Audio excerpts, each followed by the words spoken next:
Let me ask you something. When was the last time a president's own voters, the people who stood in line, knocked on doors, and argued with their families to get him elected, turned around and said, I wish I never did that, because that is exactly what is happening right now. And the numbers are brutal. A New York Times focus group sat down with 12 people who voted for Donald Trump. 12. Not a single one gave him an A. Not one gave him a B. 8 of them handed him a D. 3 gave him a straight F. And 9 out of 12 said they regret their vote entirely. Think about that for a second.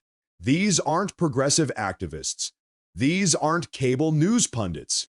These are Republican voters, independents, people from Florida, Alabama, Tennessee, Pennsylvania, Trump country, and they are done. One man, a 62-year-old employment specialist from Florida, said, and I am quoting here, "It turned out to be a horror movie. I was so wrong." His teenage daughter keeps asking him why he voted for Trump, and he says it breaks his heart every time. A woman from Maryland, a Latina Republican who held her ground against her entire Democrat family, now says she feels like she looked dumb as hell believing in fairy tales. A 36-year-old student from Pennsylvania put it bluntly, it is like now we have a dictator. These are real people, real disillusionment.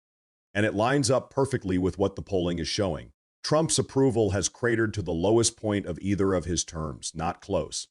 Not competitive, the floor. So what is driving this? Let's walk through it. The economy, people are hurting. Inflation hasn't eased. Housing costs are crushing families. Wages aren't keeping up. And the administration's response has been, well, let me tell you what the administration's response has been. They redesigned the passport. Yes. The State Department rolled out a limited edition passport for the country's 250th anniversary, and it features Donald Trump's image, his signature, alongside the Founding Fathers and the Declaration of Independence. Your tax dollars at work. While people can't afford groceries, the government is printing vanity documents. If you renew online or at a regular passport office, you'll still get the standard version.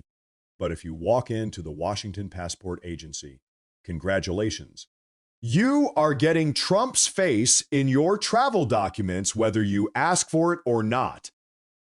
And this isn't an isolated incident. His name and likeness are being stamped across Washington, the Department of Justice building, the Kennedy Center, National Park passes. A reporter from Atlanta said he tried to buy an annual park pass for his family and was told the old ones were thrown out because they didn't have Trump's photo on them. The replacement that arrived in the mail had Trump's face right next to George Washington. That is not normal behavior for a democracy. That is branding. That is what strongmen do. But it gets worse because while the administration has time for passport photo ops, it also has time to go after a former FBI director for posting a picture on Instagram. James Comey, whatever you think of the man, has been indicted. The charge, he posted a photo of shells on a beach arranged to read 8,647. 86 is slang for getting rid of something. 47 is the current president. The DOJ is treating this as a credible threat on the president's life. A photo of seashells on a beach. Now, you can love Comey or hate him. That is not the point. The point is that the Department of Justice, the most powerful prosecutorial body on earth, is being used to go after a man for a social media post that any constitutional lawyer will tell you is clearly protected speech. This case will almost certainly be thrown out. But the message it sends is chilling. Speak out, and we come for you. And here is the thing that should make every American pause, regardless of party.